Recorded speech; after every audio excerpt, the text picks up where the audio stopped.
బ్రహ్మర్షి పితామహ పత్రిజీ స్ఫూర్తితో ధ్యాన ప్రపంచంలోకి అడుగుపెట్టి తాను నేర్చుకున్న ధ్యాన విజ్ఞానాన్ని అందరికీ పంచుతున్న నిస్వార్థ సేవకులు శ్రీ టి. విజయ్ కుమార్ గారు.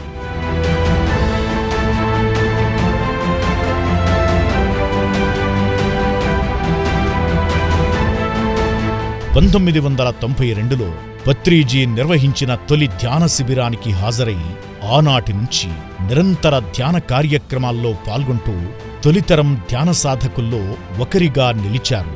పత్రిజీతో ఆయనకు ఓ ప్రత్యేకమైన అనుబంధం ఉండేది. జ్ఞానం పంచుకోవడంతో పాటు ట్రెక్కింగ్కి వెళ్లడం లాంటి అనుభవాలు పొందారు. ప్రతి ఆదివారం పత్రిజీ విజయ్ కుమార్ గారి ఇంట్లోనే ధ్యాన తరగతులు నిర్వహించడమే కాకుండా ఆ చుట్టుపక్కల ప్రాంతాలైన గుంతకల్, ప్రొద్దుటూరు తదితర ప్రాంతాలలో ధ్యాన తరగతులు నిర్వహించడానికి వెళ్లేవారు.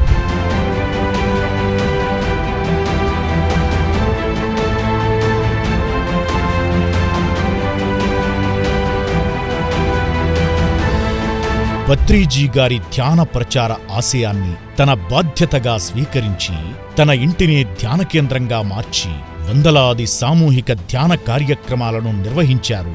అనంతరం అనంతపురం జిల్లాలో పిరమిడ్ల నిర్మాణంతో పాటు ధ్యాన ప్రచార కార్యక్రమాల్లో చురుగ్గా పాల్గొని ధ్యాన ప్రచారానికి తన వంతు సేవలు అందించారు. ఆయన పిల్లలతో పాటు కుటుంబ సభ్యులు కూడా ధ్యానంలోకి ప్రవేశించి తమ జీవితాలను కూడా నందనవనం చేసుకున్నారు. తన పూర్తి జీవితకాలాన్ని ధ్యాన ప్రచారం కోసం, ఆధ్యాత్మిక సేవ కోసం అంకితం చేసిన శ్రీ విజయ్ కుమార్ గారికి మా హృదయపూర్వక కృతజ్ఞతలు తెలుపుతున్నాం.